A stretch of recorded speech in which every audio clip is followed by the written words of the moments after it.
हमारी संस्कृति, हमारी पहचान। यज्ञ, योग, आयुर्वेद सदा रहे हमारे साथ। भारत के प्राचीन ग्रंथों एवं आधुनिक विज्ञान का दिव्य संगम, यज्ञ महिमा।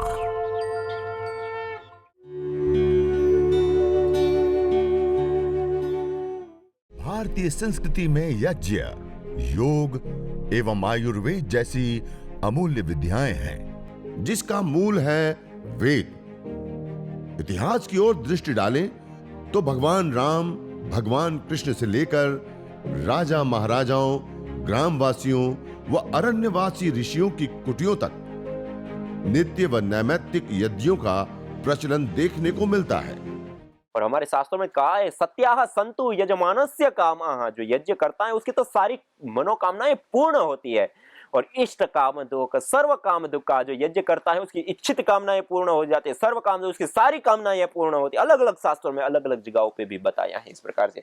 तो यह अग्निहोत्र की जो महिमा है, अग्नयेश्चैव सायं प्रजापतेश्चैव ब्रवेत सूर्याय च प्रातः प्रजापतये चेति। अर्थात अग्निहोत्र सायंकाल अग्नय एवं प्रजापति तथा प्रातः काल सूर्याय और प्रजापति, ये कुछ विशेष मंत्र जो आज भी हम यज्ञ आपको सिखाएंगे, बताएंगे, उसमें भी ये जो विशेष मंत्र होते हैं उसका हम उच्चारण करते हुए प्रजापति के लिए और अग्नि के लिए, प्रजापति के लिए और सूर्य के लिए विशेष आहुतियां देकर के प्रातः काल और सायंकाल सूर्योदय और सूर्यास्त के समय पे हो सके तो हमें अवश्य यज्ञ करना चाहिए। और सूर्योदय और सूर्यास्त यज्ञ का भी एक काल होता है, उस काल पे यदि हम यज्ञ करते हैं तो उसका विशेष लाभ होता है। तो वो भी मैं अभी आगे इस क्रम में मैं बताऊंगा, इस यज्ञ की महिमा को बताते हुए। इसी प्रकार अग्निहोत्रे स्वाहाकार, अग्निहोत्र में अंतिम में जो मंत्र का उच्चारण करते हैं उसमें स्वाहाकार का हम प्रयोग करते हैं। और वैसे ही एतद्वै जरामर्य सत्रम यद अग्निहोत्रम जरयाह वा मुच्यते मृत्यु वा, यह जो यज्ञ है वह जरामर्य सत्र, जरा अर्थात जरा, जर्जरता, बूढ़ापन, वृद्धावस्था, असक्त अवस्था जिसको कहते हैं कि अब हम अपना खुद का पानी भी नहीं पी सकते हैं, ऐसी अवस्था आ जाती है। जरा या हवा मृत्युर्वा, या तो ऐसी अवस्था आ जाए कि हम अपने नित्य कर्मों को खुद नहीं कर पा रहे हैं तब छोड़ने योग्य है, या तो मृत्युर्वा, या तो मृत्यु हो जाए, अंतिम हमारी जिसको अंतिम संस्कार कहते हैं वो हो जाए तब छोड़ने योग्य होता है। उसके अलावा कभी भी हमें इस यज्ञ को, हवन को, अग्निहोत्र को छोड़ना नहीं चाहिए। और ऐसा अग्निहोत्र करने से क्या होता है तो कहते हैं अग्निहोत्र अश्वमेघस्य आप्तिः। अग्निहोत्र इस प्रकार से यदि जो अपने जीवन में करता है उसको अश्वमेघ यज्ञ का लाभ प्राप्त होता है। ये सबसे बड़ी बात है। अश्वमेघ यज्ञ सामान्य व्यक्ति नहीं कर सकता, बहुत बड़ा उसका लाभ होता है और बहुत बड़ी उसमें मेहनत से लेकर के खर्च से लेकर के पूरा जीवन लग जाता है एक यज्ञ को करने के लिए। और वह यज्ञ का जो लाभ होता है वह लाभ इस अग्निहोत्र को करने वाले को प्राप्त हो जाता है। ये महिमा है। मुखम वा एतद यज्ञानाम अग्निहोत्रम, यह यज्ञ सारे जो याग होते हैं उसका मुख है। जो यह अग्निहोत्र नहीं करता है उसको बड़े जो विशिष्ट याग होते हैं वो करने का भी उसको अधिकार नहीं होता है। तो वह अधिकार भी यही अग्निहोत्र प्रदान करता है। सर्वस्मात् पाप मनो निर्मुच्यते स य एवं विद्वाम अग्निहोत्रम जुहोति। कहा सर्वस्मात् पाप मनो मुच्यते, जो मनुष्य अग्निहोत्र करता है वह सब पापों से, सब दोषों से मुक्त हो जाता है, छूट जाता है। ये इससे बड़ी और क्या बात हो सके, सभी पापों से छूट जाता है। तो ये हमारे जो प्राचीन ग्रंथ, प्राचीन शास्त्रों में जो विशेष बातें बताई अग्निहोत्र की महिमा के विषय में, कि इस यज्ञ को हम क्यों करते हैं और करेंगे तो क्या होगा, कैसे करना है, किन मंत्रों से करना है। तो प्रातः काल और सायंकाल प्रजापति और अग्नि और सूर्याय और प्रजापति से हमें हवन करना है। और ऐसे ऐसे जो ये महत्वपूर्ण कुछ बातें थी, मंत्र, श्लोक, वो भी आपको बताए, वो भी इसमें हमने पुस्तक में सारा दिया। ऐसे ही 4 गुण युक्त जो मैंने हवन सामग्री बताई, जो सामान्य हवन सामग्री हम बनाते हैं उसमें हम 4 गुण युक्त द्रव्यों का प्रयोग करते हैं। उसमें स्वामी दयानंद सरस्वती जी ने विशेष करके बताया है, अग्निहोत्रम आरभ्य अश्वमेघ पर्यंतेषु यज्ञेषु सुगंधि मिष्ट पुष्टि रोग नाशक गुणै युक्तस्य सम्यक संस्कारेण शोधितस्य द्रव्यस्य वायु वृष्टि जल शुद्धिकरणार्थम अग्नौ होमो क्रियते स तद्वारा सर्व जगत सुख कार्ये भवन्ति। अर्थात अग्निहोत्र से लेकर के अश्वमेघ पर्यंतेषु यज्ञेषु, अग्निहोत्र, ये अग्निहोत्र से लेकर के अश्वमेघ पर्यंत जो हम यज्ञ करते हैं, हवन करते हैं, अग्निहोत्र करते हैं, उन सब में सुगंधित, पुष्टिकारक, रोग निवारक और मिष्ट गुण युक्तेर, अर्थात ये 4 गुण युक्त हविर द्रव्यों की हवन सामग्री का हम प्रयोग करते हैं। और कैसे? सम्यक्तया, अच्छी प्रकार से, संस्कारेण शोधित द्रव्यस्य, संस्कार करके, पहले शोधन करना। शोधन करना मानी जो हवन सामग्री के लिए जो जड़ी बूटियां और अन्न आदि हम लेते हैं, तिल, जौ, मखाने हैं, बादाम है, और भी जो द्रव्य है, पहले उसका शोधन करना। शोधन क्या होता है?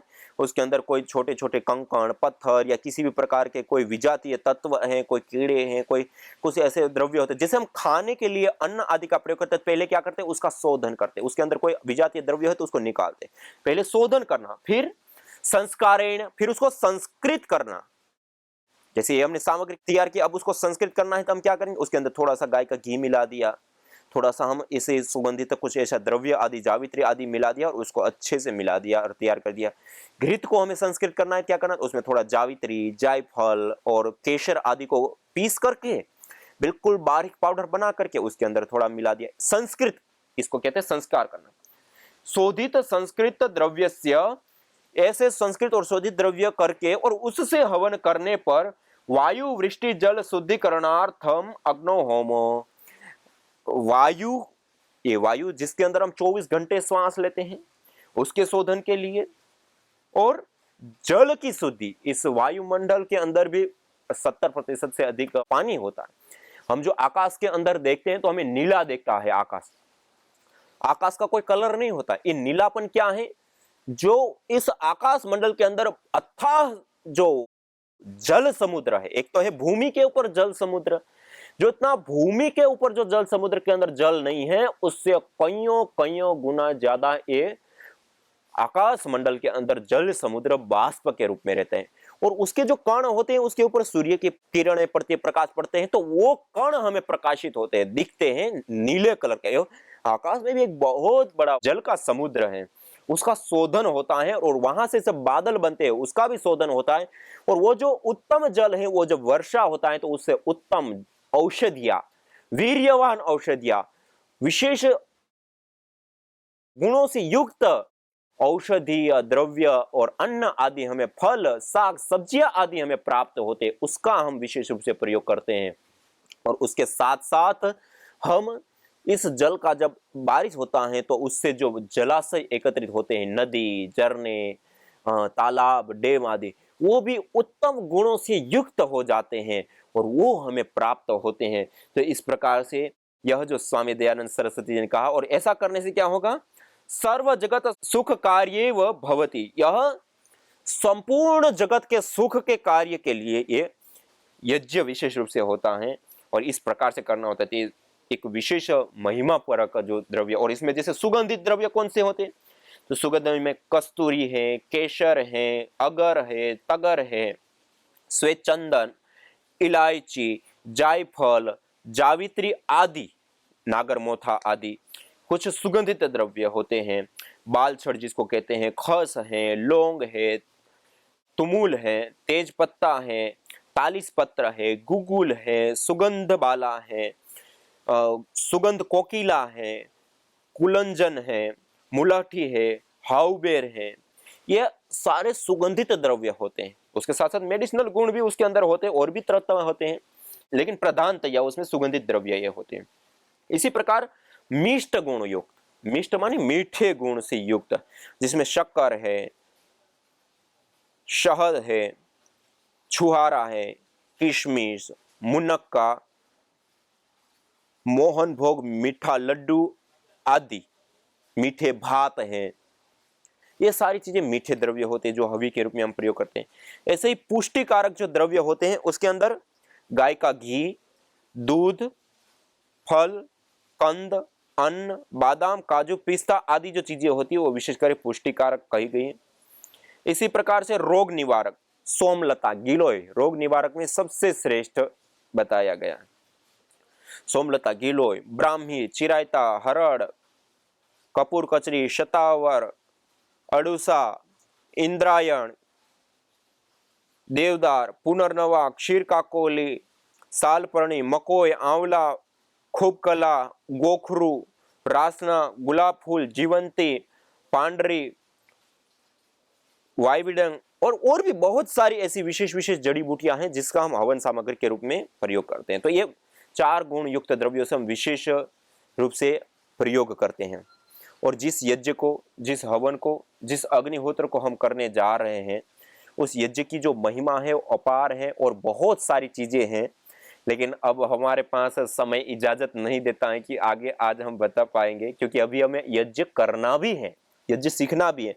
तो कल इससे संबंधित बहुत सारी बातें महत्वपूर्ण विशेष हैं जो हम आपके सामने रखने का प्रयास करेंगे। और विशेष करके इसमें कुछ विशेष सावधानियां और कुछ बातें, जैसे परिधान हमारे कैसे हो, तो खुले वस्त्र हो, और जो हमारे भारतीय परिधान है, साड़ी सलवार से लेकर के पैजामा कुर्ता से लेकर के अलग धोती कुर्ता से लेकर के जो पहरवेश है वो हमारे लिए विशेष करके लाभकारी होते हैं। तो हम जो कपड़े पहनते हैं वो भारतीय वस्त्र जो होते हैं उसका प्रयोग करें, वस्त्र। इसी प्रकार यज्ञ करते हुए जो हमारे विचार होते हैं वो विचार हमारे सद्भावनाओं से युक्त हो। सामग्री आदि जो होती हैं वो विशेष तत्वों से शुद्ध शोधित की हुई और प्रामाणिक हो, जिसके अंदर मेडिसिनल गुण हो। विधि पूर्वक हम यज्ञ करें, मंत्रोच्चारण पूर्वक यज्ञ करें, समय का ध्यान, सूर्योदय और सूर्यास्त के समय हो सके तो यज्ञ करें, और ना हो तो उससे आगे पीछे का 45 मिनट के अंदर यज्ञ करें। और कभी कोई ऐसा होता है तो कभी भी हम यज्ञ कर सकते हैं, ऐसा नहीं कि उसी समय में उदित होतम अनुदित, वो आगे आपको बताएंगे। और आहुतियां कैसे दे, वो सारी बहुत सारी चीजें हैं, तो आगे के क्रम में हम आपके सामने रखने का प्रयास करेंगे। तो लेकिन आज आइए अब हम यज्ञ की क्रियाविधि सीखते हैं, यज्ञ कैसे करना है, हवन कैसे करना है, अग्निहोत्र कैसे करना है। तो सबसे पहले आप यज्ञ कुंड के तल में, या स्थानडेल आपने रखी तो स्थानडेल के तल में आप समिधा की छोटे छोटे टुकड़े करके उसके अंदर रखिए। उसके तल के अंदर, ये मेरे पास गोवर की समिधा है तो उसको रखूंगा, आपके पास जो भी समिधा उपलब्ध है उसके ऐसे छोटे छोटे टुकड़े करके उसके तल में ऐसे लगा दीजिए। ऐसे, ये गोमय समिधा है, लकड़ी है, तो उसको मैं तोड़ रहा हूं ऐसे बारीक बारीक। आपके पास जो भी आम, पीपल, बरगद, गूलर, पलास, पाकड़, समी, आम, बिल्व, मदार आदि लकड़ी है, उसको थोड़ी मात्रा में ऐसे ले लेवे और उसको तोड़ दीजिए, और ऐसे उसके तल में विशेष रूप से रख दीजिए। ऐसे छोटे छोटे टुकड़े करके बारीक बारीक, और वेदी के तल में हम ऐसे लगा देते हैं। ये आप देख पा रहे हैं मेरे सामने, जैसे मैं कर रहा हूं, आप भी मेरे साथ साथ इसी प्रकार से अपनी वेदी को सजाएं। ये हमने पहले छोटी छोटी समिधा लगा दी। इसके बाद अब वेदी के हिसाब से हमारा हवन कुंड स्थानडेल कितना बड़ा है उसके अनुसार आप नाप करके और कुछ समिधाओं का विशेष रूप से इस प्रकार से चयन करें। ऐसे 2 समिधाओं को हमने खड़ा रख दिया, और उसके पश्चात थोड़ा सा रुई लेकर के, ये आप देख रहे, रुई को थोड़ा सा लिया और उसको ऐसे फैला दीजिए, और उस रुई को आप वेदी के मध्य भाग में, जो हमने छोटी छोटी समिधा और 2 लकड़ी लगाई, उसके बीच में इस प्रकार से आप लगा दीजिए। ऐसे, ये आप देख रहे हैं, ऐसे बीच में रुई रख दिया, और रुई रखने के पश्चात थोड़ा सा कपूर लेकर के उसको आप दबा करके पाउडर कर दें, और उस रुई के ऊपर और वो समिधाओं के ऊपर आप इस प्रकार से 1 टिकिया 2 टिकिया लेकर के आप ऐसे उसके ऊपर बुरक दें, डाल दें कपूर का पाउडर। उसके पश्चात थोड़ा सा गाय का घी ले और उस गाय के घी को भी उस समिधाओं के ऊपर और जो रुई रखी है उसको गीला कर दीजिए। रुई को भी भिगा दीजिए, छोटी छोटी नीचे समिधा रखी उसके ऊपर भी थोड़ा थोड़ा घी पड़ जाए, और जो समिधाएं हमने 2 लगाई उसके ऊपर भी इस प्रकार थोड़ा सा गाय का घी सिंचित कर दीजिए। ऐसे ये यज्ञ के अंदर कुंड की पूर्व तैयारी हो गई। अब हम जब अग्न्याधान करेंगे तब हमें विशेष समिधाओं को रखना पड़ेगा, और जब समिधा दान करेंगे तब तक रखेंगे ही। तो जो समिधा दान करेंगे तब जो हम रखते हैं वो 8 अंगुल की, ये 4 और ये 4 8, ये 8 अंगुल की समिधा कही जाती है। तो 8 अंगुल की 3 समिधाएं हम लेते हैं नाप करके, 8 अंगुल की ऐसे आप समिधाओं को तोड़ दें और 8 अंगुल की आप 3 समिधाएं अपने पास रख लेवे। ऐसे ये आप देख रहे हैं, ये मेरे पास गोबर की है, ये आसानी से टूट जाती है, और दूसरी होती है तो थोड़ा सा जोर लगाना पड़ता है या कोई साधन का प्रयोग करना पड़ता है। तो ऐसे ये हमने 3-4 समिधाएं ले ली, क्योंकि 3 समिधा लेते तो सिंगल हो जाता है, तो 2 हम आडी रखें, जैसे हमने 2 खड़ी रखी, उसके बाद हम 2 समिधाओं को इस प्रकार से आडी रखेंगे, फिर उसके बाद 2 समिधाओं को ऐसे फिर से खड़ी रखेंगे। ऐसे चयन करेंगे, चारों ओर से हवा मिलनी चाहिए, 2 ऐसे 2 ऐसे 2 ऐसे, मानी कुल मिलाकर के 6 समिधा हो गई। और एक छोटा सा टुकड़ा हम और रखेंगे, ये आप समिधाओं को साइड में रख ली, एक छोटा सा टुकड़ा और रखेंगे। जब हम वेदी के मध्य में अग्न्याधान करेंगे तब वेदी के मध्य में कपूर स्थापित करेंगे। तो जैसे वेदी के मध्य में कपूर स्थापित करेंगे और उसकी जो लो होगी उसके ऊपर ऐसे बीचों बीच इसको गाय के घी से विशेष रूप से इस प्रकार से भिगो करके हम रखेंगे। ऐसे भिगा लीजिए, आप भी भिगा लीजिए, एक छोटा सा कोई टुकड़ा समिधा का, एक टुकड़ा, या और छोटी छोटी समिधा है तो 4-5 टुकड़े भी आप रख सकते हैं। ऐसे विशेष रूप से इसको भिगा लिया, और जब हम कपूर की लो होती है उसी के ऊपर बीचों बीच ऐसे रख देंगे हम इस समिधा को विशेष रूप से। और इससे अतिरिक्त जो हमने 4 समिधाएं ली उसमें से 3 समिधाओं को भी गाय का घी लेकर के उसको सिंचित कर दीजिए, ऐसे गाय के घी से युक्त कर दीजिए, गाय के घी से भिगा लीजिए। इसको कहते हैं समिधा धान में जो हम समिधाएं प्रयोग करते हैं उसको घृत से सिंचित करके फिर ही हम प्रयोग करते हैं। तो इस प्रकार से ये घृत से सिंचित हो गई। इस प्रकार से आप इन समिधाओं को विशेष रूप से गाय के घी से सिंचित कर लीजिए। ऐसे ये समिधा दान जो करेंगे 4 मंत्रों से 3 समिधाओं की हम आहुति प्रदान करेंगे, तब विशेष रूप से यह उपयोग में लाएंगे, काम में लाएंगे।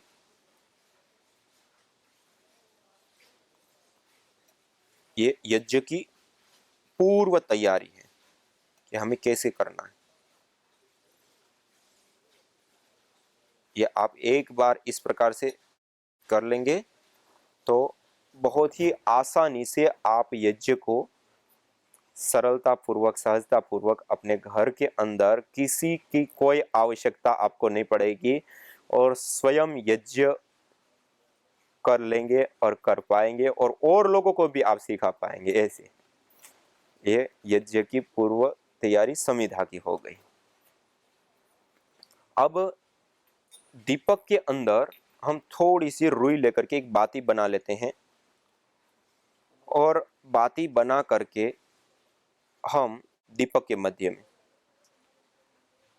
तो ऐसे आप एक बाती तैयार भी मिलती है और एक बाती आप ऐसे बना भी सकते हैं। थोड़ा सा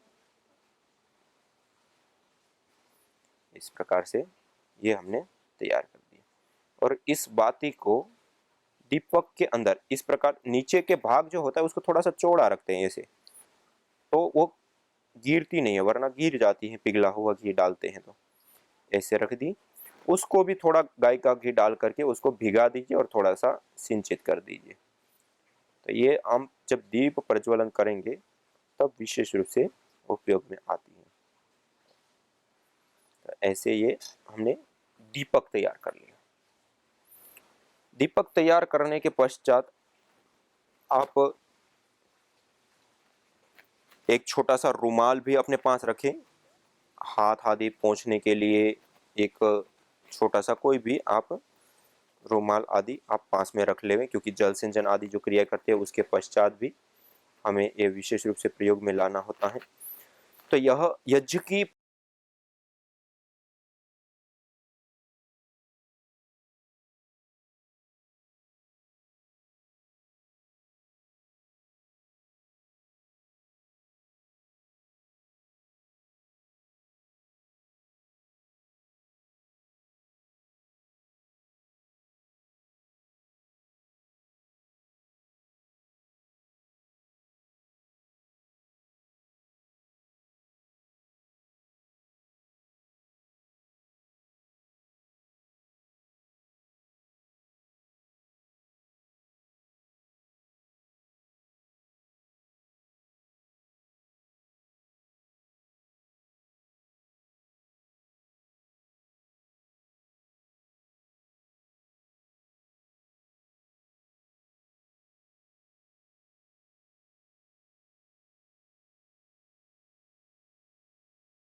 उसमें से बेस्ट तरीका है यज्ञ की भस्म डाल दो और पानी अल्कलाइन हो जाता है। ये बहुत बड़ा रिसर्च बेस्ड बात बता रहा हूं आपको, ये सारा शोध करके उसके ऊपर पूरा टेस्ट रिपोर्ट के साथ आपको बात कर रहा हूं।